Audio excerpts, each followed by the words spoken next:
¿Por qué los seres humanos y muchos otros animales y seres vivos necesitan gases? Necesitamos estar intercambiando gases con nuestro medio ambiente. Parece un poco extraño, pero por suerte en el caso de nosotros lo hacemos automáticamente y tiene sus razones. Entonces lo que veremos el día de hoy en este video es el sistema respiratorio. El sistema respiratorio, un poco mal llamado respiratorio, porque respirar es algo que hacen las células. Es el intercambio de gases que permite que ocurran un montón de reacciones químicas dentro de la célula. También elimina sus desechos a través de la respiración. Y lo que hacemos nosotros en verdad se llama ventilación, lo que le decimos normalmente respiración. Entonces el sistema respiratorio van a ser todos aquellos órganos que nos van a permitir intercambiar gases entre nuestras células y el medio ambiente. Vamos a separar estos órganos en las vías respiratorias superiores y las vías respiratorias inferiores. Las vías respiratorias superiores son aquellas que se encuentran como en contacto directo con el medio ambiente, mientras que las vías respiratorias inferiores son en las que ocurre la transferencia de estos gases directamente a nuestro cuerpo, en verdad a la sangre. Porque en verdad nosotros desde la nariz es como un vacío, ¿cierto? Está vacío hasta nuestros pulmones. Y en nuestros pulmones es donde recién ocurre esa transferencia de gases, ese intercambio de gases más bien. Entonces las vías respiratorias superiores, como dice su nombre, son las que se encuentran en la parte superior de nuestro cuerpo. Específicamente en nuestra cabeza y saliendo por dentro de nuestra cabeza. Nos van a permitir, como les decía en un principio, intercambiar los gases con el medio externo. Vamos a partir con la cavidad nasal, específicamente con las fosas nasales. Por ahí es donde ingresa el aire y van a pasar a la cavidad nasal, que es todo un espacio bastante grande, mucho más de lo que podríamos imaginar, ¿no? Que se encuentra detrás de nuestra nariz. Quizá hayan visto gente que se mete cosas en la nariz y no lo hagan porque puede provocarles daños, pero hay un espacio bastante grande. Alrededor de esto se encuentran los senos paranasales, que son como estructuras óseas dentro de nuestro cráneo que nos van a permitir varias cosas. Una es el sentido del olfato. Se encuentra ahí una estructura dentro de los senos paranasales, el bulbo olfatorio, que tiene todas las neuronas que se van a estimular para poder sentir los olores. Y también vamos a tener un montón de estructuras que permiten limpiar el aire, filtrarlo, principalmente lo hacen los vellos nasales, y también calentar el aire, porque el aire se encuentra a una temperatura mucho más baja que nuestra temperatura corporal. Entonces necesitamos entibiar un poquito el aire antes de que ingrese ya a nuestro cuerpo. O sea, ya va a estar adentro, pero nos permite que este aire no nos genere algún daño. Hacia el fondo de la cavidad nasal encontramos la faringe, que muchas veces vamos a escuchar que la faringe se inflama, por ejemplo, en un resfriado, y eso es cierto.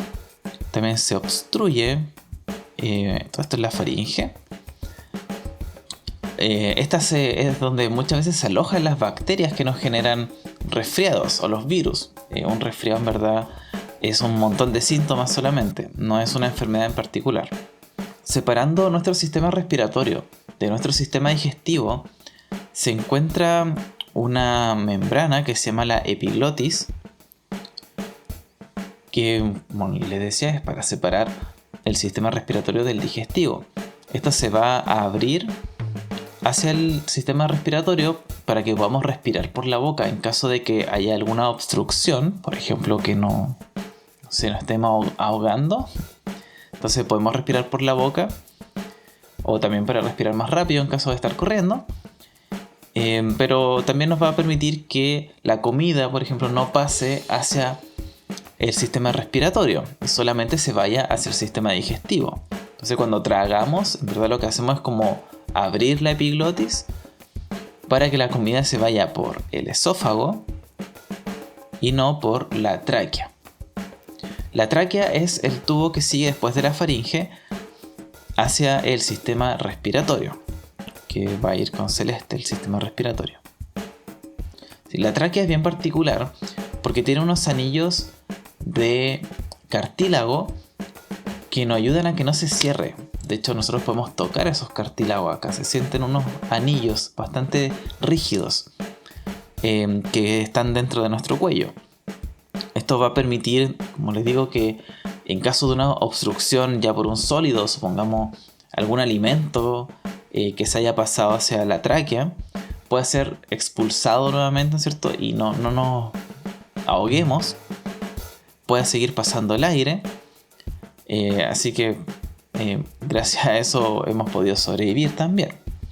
Hay otros animales que no tienen tráquea con estos anillos de cartílago. Por ejemplo, las aves. Bueno, y todo esto que les mencionaba también de que no se vayan a mezclar las cosas que pasan hacia el sistema digestivo y las cosas que pasan hacia el sistema respiratorio, todo tiene que ir regulado. Y hay una parte aquí, en la parte baja del encéfalo, que se llaman los centros respiratorios, que van a estar regulando todos estos movimientos de la epiglotis, de los músculos que nos permiten respirar, pero eso lo vamos a ver en las otras vías respiratorias. Entonces aquí les voy a mostrar dónde se encuentran específicamente algunas estructuras en este modelo que es más tridimensional. Bueno, fuera de nuestro cuerpo podemos encontrar, como les decía, las fosas nasales, que son los agujeros que nos conecta con el exterior. Vamos a sacar las partes de los huesos y que no nos interesan tanto. Los dientes son muchos. Bueno, dejemos los dientes así. Vamos a sacar esta parte del cráneo. Ya, estos huesitos que estoy sacando es lo que forman los senos paranasales, que son un montón de cavidades que vamos a encontrar algunos nervios.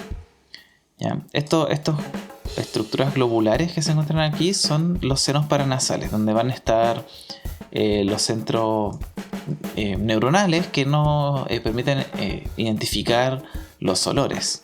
¿Ya? Por acá arriba, esta cosa rosada que está acá arriba, ¿ya? Son también partes que se comunican con el cerebro. Pues está justo acá en el cerebro, acá tengo borrado el cerebro. Hay estructuras bien interesantes que son estos tubitos que salen, que se llaman los tubos de Eustaquio, que se conectan con el oído. Cuando nosotros se nos tapa el oído y bostezamos, no se nos pasa eso porque sí, no es tan magia, es porque hay un tubo que conecta por medio de aire el oído interno con el sistema respiratorio. Bueno, al final acá se encuentra la faringe, lo voy a marcar. Es la cavidad nasal. Ahí está, esa es la nasofaringe, que es la parte inmediatamente después de la cavidad nasal. Y esa ya es la faringe completa. ¿Sí? Aquí vamos a encontrar la laringe, que no la mencioné recién, que es la parte que se comunica con el esófago. Y separando la laringe, la faringe, ¿cierto? Vamos a pasar a la tráquea, que es este tubito que se ve acá, que comienza justamente abajo de nuestro cuello. Si me lograra meter bien en este modelo 3D, que es un poco complejo manejar esta cámara. Ahí está. Fui muy lejos. Ahí está. Vamos a poder ver acá adentro, entonces, unas estructuras. Eso es como la vista por dentro de la tráquea. Voy a sacar un par de estructuras. Esto es lo que les quería mostrar. Estos músculos que se ven acá, que son como unas cuerdas, son justamente las famosas cuerdas vocales, que se encuentran justamente en la parte superior de la tráquea. ¿Ya? Esas son las vías respiratorias superiores. Entonces, la última parte de las vías respiratorias superiores es la laringe con la tráquea. Antes de la laringe se encuentra la faringe. y la faringe se comunica con la cavidad nasal. Y la cavidad nasal, ¿no es cierto? Tenemos la salida al exterior con las fosas nasales. Las vías respiratorias inferiores, entonces, va a ser las que nos permiten el intercambio gaseoso con nuestro cuerpo en sí. ¿Qué estructuras vamos a conocer? Aquí las más conocidas son los pulmones. Todos hablamos de los pulmones que nos permiten respirar, sí, muy bonito todo, pero el pulmón no es más que un montón de tubos que le llamamos el árbol bronquial, que son tubos que se van dividiendo cada vez en partes más chicas hasta llegar a los alveolos, que es donde se comunica el aire, los gases, ¿no es cierto?, del aire que van a pasar hacia la sangre. Y los desechos que vienen de la sangre, el CO2, pasan hacia este espacio interno de los alvéolos y ahí se pueden expulsar. Entonces, de acuerdo a la división que van teniendo, le vamos a ir ya poniendo distintos nombres. Vamos a partir con la tráquea, que se va a dividir en dos, hacia el pulmón izquierdo y hacia el pulmón derecho. La primera ramificaciones que tiene la tráquea van a ser los bronquios, ya que son las estructuras que más se llenan de mucosidades en caso de una infección. Por eso cuando tosemos y sentimos como que se nos aprieta el pecho es porque los bronquios están intentando como apretar un poco para poder expulsar las mucosidades que podamos tener producto de una infección, sobre todo las infecciones virales que le llamamos comúnmente resfriado. Los bronquios son bastante gruesos y todavía pueden pasar cosas sólidas un poquito grandes como las mucosidades. Pero estos se van a ir dividiendo y se van a dividir en tubos cada vez más pequeños. Cada vez que se divide se va a dividir más o menos a la mitad de su diámetro. O sea que si partimos con un diámetro, pongamos así, se va a dividir en dos mitades iguales. Y después se va a dividir también en dos mitades más chiquititas y dos mitades más chiquititas. Entonces vamos a tener cada vez tubos más y más finos. Y eso les vamos a llamar bronquiolos. Los bronquiolos los podemos ver a simple vista en todo caso. No piensen que son tan delgados, pero son mucho más delgados que un lápiz, por ejemplo. Hasta un momento en que llegan a ser solamente del grosor de unas pocas células, o sea, casi como un cabello humano. Y ahí es donde vamos a encontrar al final de ese tubo al famoso alvéolo. Los alvéolos van a estar unidos, o asociados más bien, a vasos sanguíneos. Vasos sanguíneos que son bien particulares, pero eso lo vamos a ver en el sistema circulatorio en el próximo video. Entonces les voy a volver a mostrar en esta cosa 3D. Aquí entonces vamos a poder ver las vías respiratorias inferiores. Vamos a borrar un poquito algunos huesos, que no nos interesa ver tanto hueso acá, para que se puedan guiar con lo que ocurre realmente. Y el pulmón, vamos a ver que también se encuentra dividido en lóbulos, pero eso es un detalle solamente. Entonces aquí vemos cómo se va ramificando cada vez más los bronquios en bronquiolos, y los bronquiolos finalmente se transforman en alvéolos, que son muy chiquititos, por eso no se ven aquí. Se ven solamente como las ramas bronquiales, pero no se ve el alvéolo. Eso lo vamos a ver en este otro modelo. Aquí tenemos el modelo de cómo se ve un alvéolo por dentro. Todos estos tubos como... O sea, estas cosas como amarillas que se ven también son estructuras cartilaginosas. Porque el alvéolo también necesita una cierta rigidez para no aplastarse. Imagínense, si se aplasta, no puede tener aire adentro, no nos sirve de nada. Entonces son como moras o frutillas. No, las frutillas no son como moras, frambuesas, eso era lo que iba a decir. También tiene músculos alrededor, porque también se comprimen en caso de que haya alguna obstrucción, por ejemplo de mocos, mucosidades o polvo.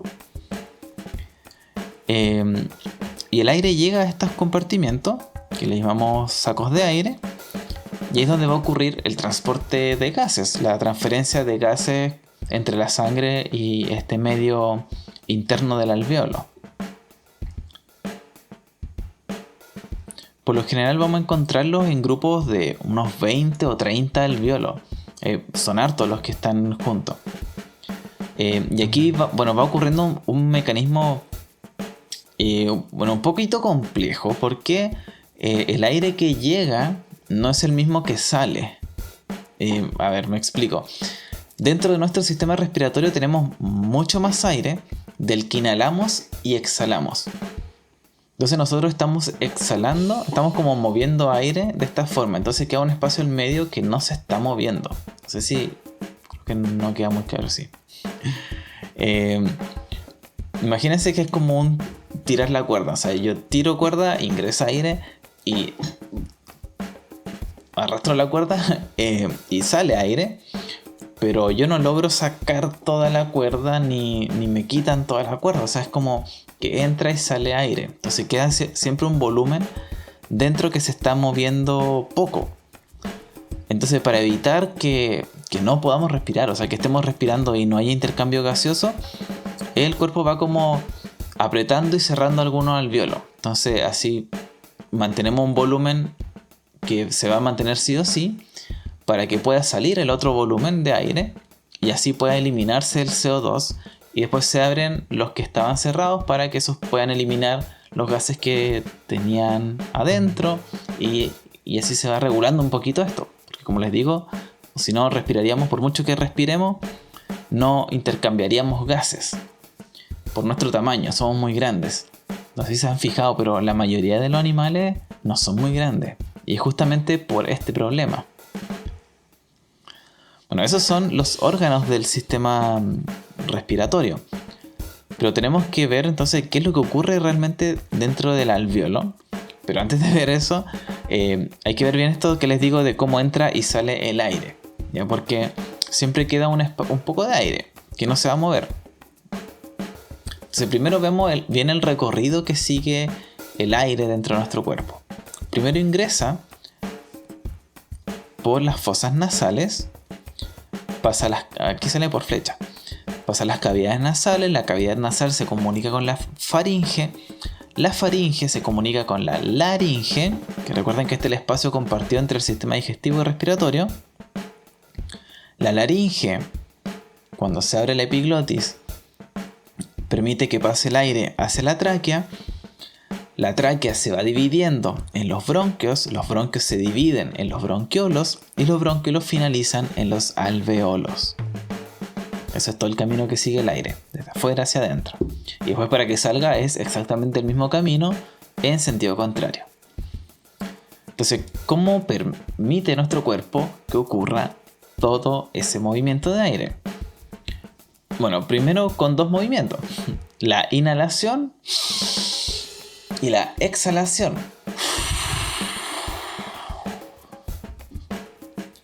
No sé si alguna vez han escuchado, pero es bueno hacer respiraciones profundas más o menos unas 3 veces al día. También para poder eliminar todo el aire que tenemos dentro y así mejorar nuestra ventilación. Este movimiento de inhalación y exhalación se va a producir gracias a la contracción de algunos músculos. Entonces vamos a tener un músculo muy importante y un conjunto de músculos que son también muy importantes. Para que nosotros podamos inhalar, tomar aire, el músculo que se llama diafragma, que se encuentra, voy a parar un poco, que se encuentra en esta parte, ya debajo de nuestras costillas. Si ustedes se buscan el esternón, aquí termina mi esternón, y siguen las costillas, así, porque ahí se ven un poco, estoy apretando mucho. Siguiendo ese dibujo que generan las costillas, ahí uno va a encontrar el diafragma detrás de eso, y es un músculo que es plano. Tiene, bueno, en verdad un conjunto de músculos, son como 3 láminas me parece. Este diafragma cuando se contrae va a achicarse, va a empujar hacia abajo. Quizás si a alguien le gusta cantar o alguna vez quería aprender a cantar, lo primero que te enseñan es a respirar con el estómago. Pero no es que uno respire con el estómago, sino que uno respira empujando el diafragma hacia abajo. Y eso nos permite que los pulmones se hinchen lo más posible. Aumentamos la capacidad torácica. Ese es como el concepto técnico. Baja el diafragma, entonces al aumentar la capacidad torácica, el aire ingresa, ya por presión negativa. Es como cuando uno echa hacia atrás un bombín, deja un espacio vacío, entonces ingresa el aire. Lo mismo está haciendo nuestro diafragma. Para la exhalación se relaja el diafragma, entonces vuelve a su posición original que está más arriba, pero se van a tener que comprimir un conjunto de músculos que se llaman músculos intercostales, que como dice su nombre se encuentran entre las costillas. Se me va a parar un poquito para mostrar esos músculos. En estas partes de acá, abajo de las costillas, ¿cierto? No estoy tan flaco ya, pero por acá me siento un par de costillas. Bueno, por acá se encuentran los músculos intercostales, que cuando se contraen, apretan las costillas, por lo tanto disminuye la capacidad torácica. Y esto entonces hace la exhalación. Botamos el aire, o va hacia afuera de los pulmones. Estos son los movimientos, por así decirlo, naturales, ya que lo hacemos de manera inconsciente. Cuando nosotros respiramos de manera consciente, podemos hacer que estos músculos o se compriman más, ¿no es cierto? O se relajen hasta una posición un poquito más como relajada de la que están normalmente.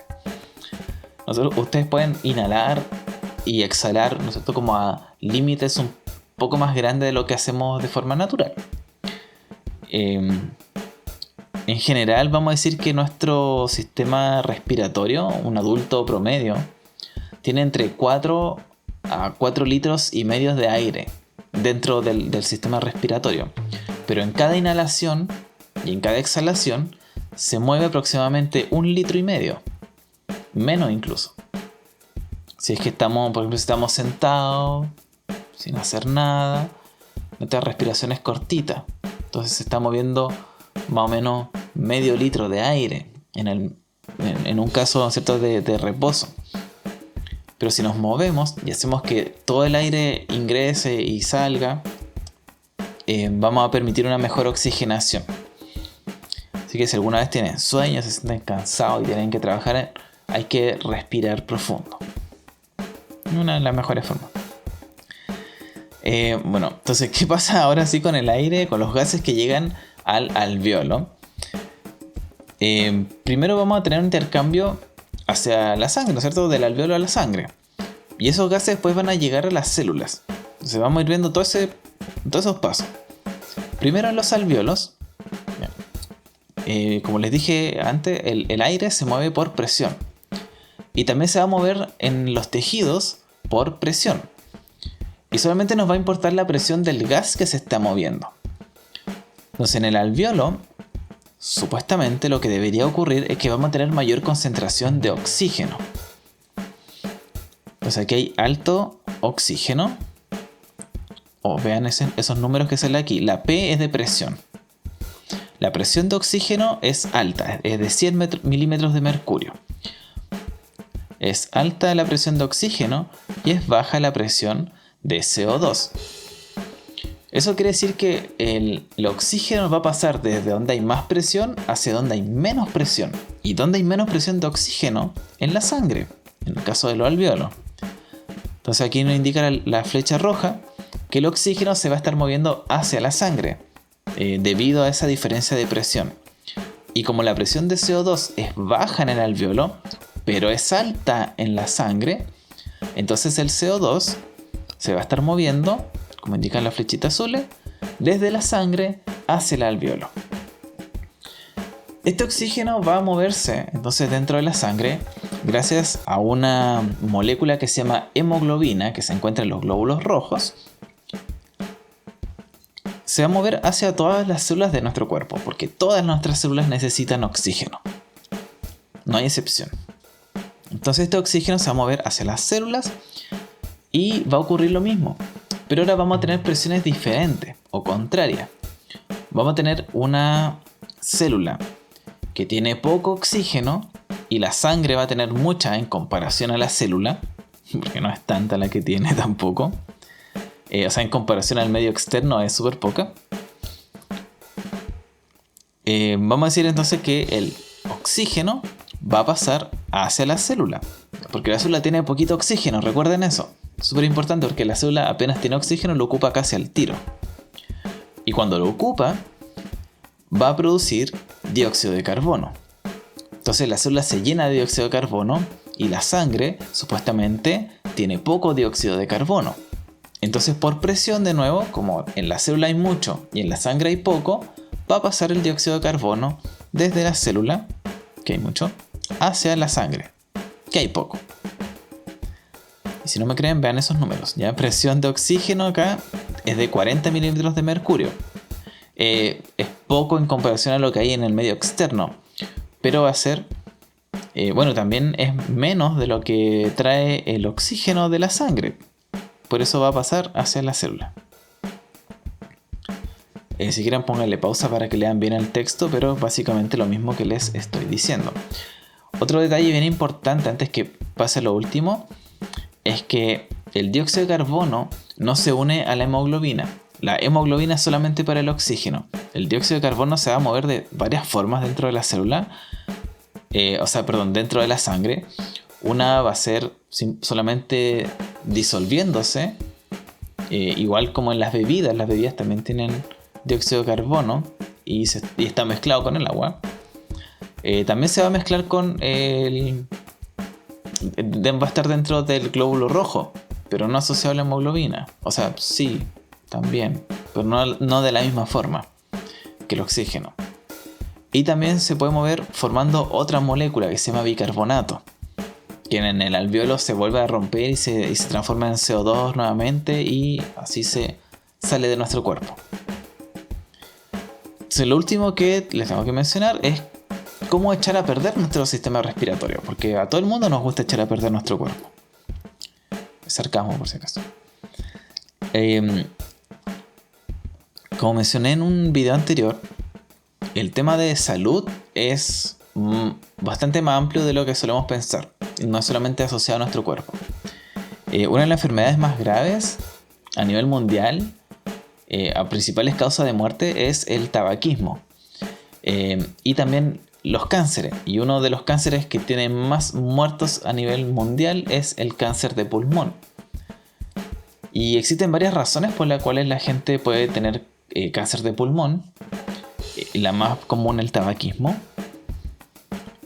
O estar expuesto a lugares contaminados, como el puerto de Antofagasta, o Mejillones, o Tocopilla, o Taltal, o en cualquier parte de la segunda región. Vamos a tener un montón de causas. Muchas veces son sociales, sobre todo los niños que empiezan a fumar porque en su familia todos han fumado y ellos también tienen que hacerlo, porque son niños y no entienden que las cosas no se hacen porque sean buenas o sean malas. Es más complicado que eso, ¿no? Se cree que la principal causa del tabaquismo son razones sociales, por las cuales la gente empieza a fumar y se mantiene fumando, principalmente por razones psicológicas. Entonces ahí ya va a depender mucho de cada persona. Es súper complejo decir, miren, el tabaquismo se produce por tal cosa y se mantiene por esta otra razón. Cada persona tiene su propio mundo y cada persona lo va a hacer por sus propias razones. Pero lo importante acá que hay que rescatar es que es una de las principales causas de muerte a nivel mundial. También una de las principales causas del deterioro de la calidad de vida. Hay gente que no se muere, pero vive súper mal toda su vida porque no puede respirar bien, se cansa todo el tiempo. Eso los pone de mal humor, los pone va generando problemas de salud en otras cosas. Problemas económicos también, problemas en todos lados. Pero bueno, eso es como lo más grave a nivel mundial que vamos a encontrar, el tabaquismo. Pero no es la única forma de echar a perder nuestro sistema respiratorio.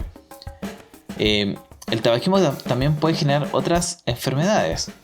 por ejemplo, una bronquitis crónica. Bronquitis significa que los bronquios se encuentran inflamados constantemente. ¿Y por qué? Porque están contaminados, porque tienen ese hollín que suelta el humo del cigarro. Puede provocar también enfisema pulmonar, que eso significa que se llenan de líquidos o de mucosidades y no se pueden eliminar porque ya los músculos no logran apretar los alvéolos ni los bronquios y no logran eliminar todas estas cosas. El catarro, que es una forma bonita de decir cuando uno está congestionado, y obviamente el último paso de todo esto es el cáncer de pulmón, que es que ya las células están tan deterioradas que se empiezan a comportar de una manera errática, empiezan a dividirse, empiezan a generar tumores. Esos tumores, hay dos principales causas de acción que pueden tener los tumores, o es que bloquean las vías respiratorias y nuestra ventilación disminuye hasta un punto en que ya no es efectiva y las personas empiezan a ahogarse, empiezan a tener menos oxigenación y se pueden morir durmiendo. Y también la metástasis, que es cuando estas células cancerígenas se mueven a otros tejidos y hacen que estos otros tejidos fallen. Existen otras enfermedades relacionadas al sistema respiratorio, no solamente el tabaquismo. Por ejemplo, la fibrosis quística, que también es muy común acá en Chile, sobre todo en la zona norte. Sobre todo en personas que han trabajado en minería durante muchos años, que se produce por respirar tierra básicamente, personas que trabajan en la construcción también, pero sobre todo las minerías, aunque tienen el sistema de seguridad y andan con mascarilla y todo el cuento, pero aún así el polvo que hay en suspensión todo el tiempo el que genera daños. Y lo último es que nuestro sistema respiratorio también se ve afectado por nuestra salud psicológica, nuestra salud social y nuestra salud afectiva. Entonces, cuidando toda nuestra salud, vamos a poder cuidar nuestro cuerpo y viceversa. Cuidando nuestro cuerpo, cuidamos todas las áreas de nuestra salud. Así que con eso nos despedimos con este video. Así que ojalá puedan aplicar alguna de estas cosas a su vida. Ojalá hayan aprendido algo, no solamente para responder una prueba en el futuro. Así que nos vemos en el próximo. Y parece que es el último video del próximo. Así que eso. Adiós.